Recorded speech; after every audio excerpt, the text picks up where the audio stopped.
তোমার বাড়ি তো পাশেই বাউল্লা বস্তি বাবার বাড়ি না করছে না আগরতলায় তুমি তোমার দিক থেকে মন শক্ত কইরা পরিবার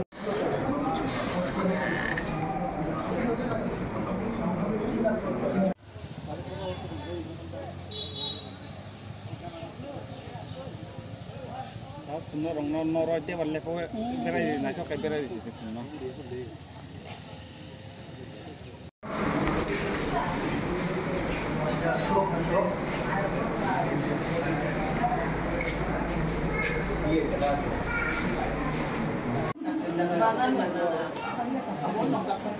জামাই থাকাতে খবরটা তাদের বাইরে তো খবর পাইতো ও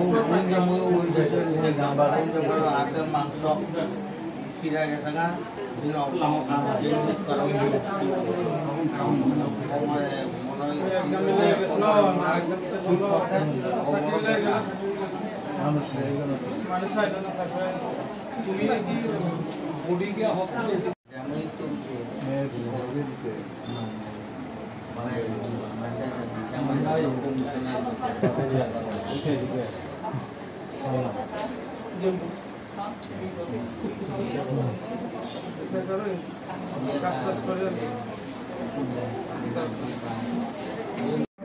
তাদের পরিবারের লোকজন করছে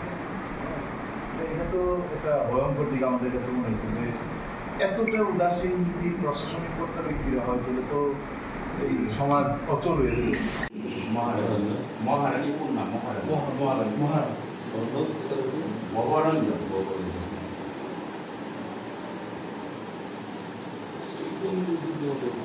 ফ্যামিলিটা ফিনান্সিয়ালিও দুর্বল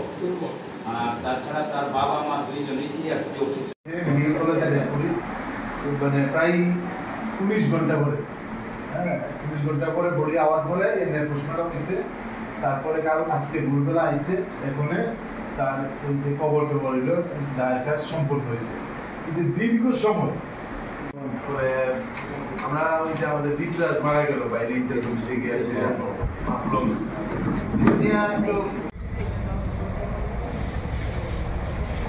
কথা কইলি না মাত্র 2 কোনোদিনই রং হয়েছে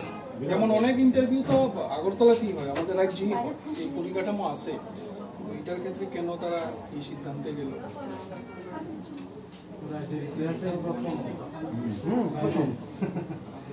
যদি আজকাল বুঝা যাইতো যে নর্থ ইস্ট নিয়ে একটা ইন্টারভিউ আছে, ঠিক আছে, মানা যাইতো। স্টেটের ইন্টারভিউ স্টেটই তো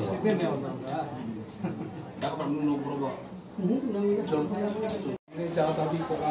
প্রথম এখন পরিবারটাকে রক্ষা করা হচ্ছে মূল দায়িত্ব। এই ক্ষেত্রে আমাদের যা যা দায়িত্ব হইল সেই দায়িত্ব আমরা পালন করুন। আমরা সরকারের নজরে অলরেডি নিছি যাতে এই পরিবার একটা সরকারি চাকরির ব্যবস্থা করা হয়, এই পরিবারটার জন্য চলতে পারে। এবং এই পরীক্ষার প্রস্তুতি নেওয়ার আগের থেকেই আমাদের দাবি আছে পরীক্ষাটা যেন রাজ্যের মধ্যে আগরতলাতে হোক বা আমাদের বিভিন্ন পর্যায়ে আলোচনা হইতেছে। আমরা দুইজনে আজকে আমরা এসডিএমের সঙ্গে দেখা করছি এবং এটা তো এখন পর্যন্ত এই দায়িত্বটা তো করা যায় এটা পর্যন্ত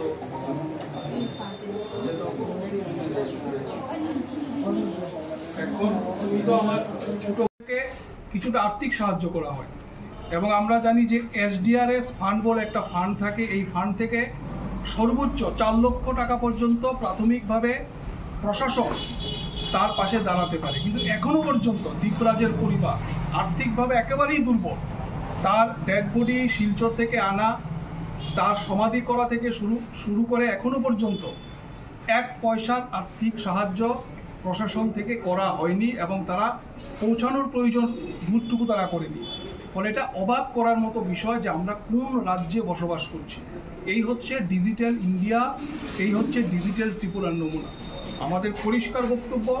ইমিডিয়েটলি এই পরিবারের পাশে আর্থিক সাহায্য নিয়ে প্রশাসনের দাঁড়ানো উচিত এবং পর্যায়ক্রমে আমরা তার সরকারি চাকরির ব্যবস্থা করা পরিবারে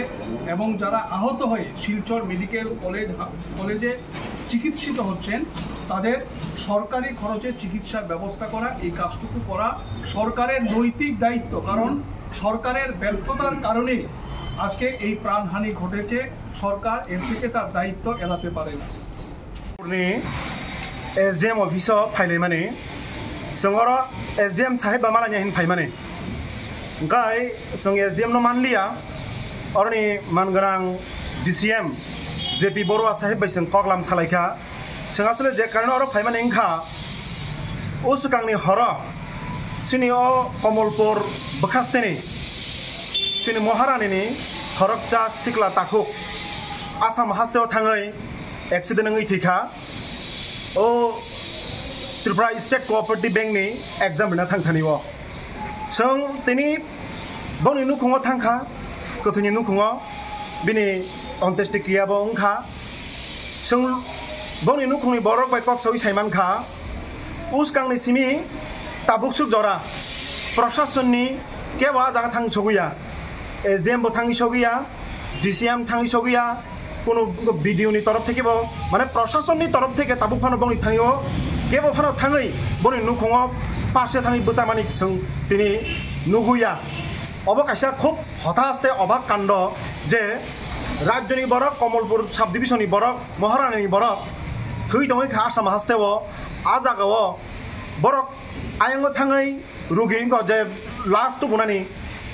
जे थैनाय मुंगा सिनि ताखुक दिब्राज देब्रमा बिनि देहनो तो बुनानि बिनि तेई पोस्टमर्टम खाजनि घटनारक अब बेबाग नपंनि नुखंनि बररक उसकांनि सिमि थाङै आ जागा खलायखा प्रशासननि तरफ থেকে केबो फानो बरनक सहयोगिता खायने ग्रै बरन निजेरा रां पैसा उंगा सरक आरि नाहलायै थांलायखा गारि बाय बरक ताइसा फायखा तिनि फुङाव फाय सफायै ताबो बरनि कास्ट पायखा जों जागाव SDM अफिस फायै SDM साहेबनि थानियाव आवेदन खायने फायमानि बनमानलियाबा जों DCM न बिनि प्रतिनिधि हिसाबै बबाय कक्लाम सालायखा जे এই মুহূর্তে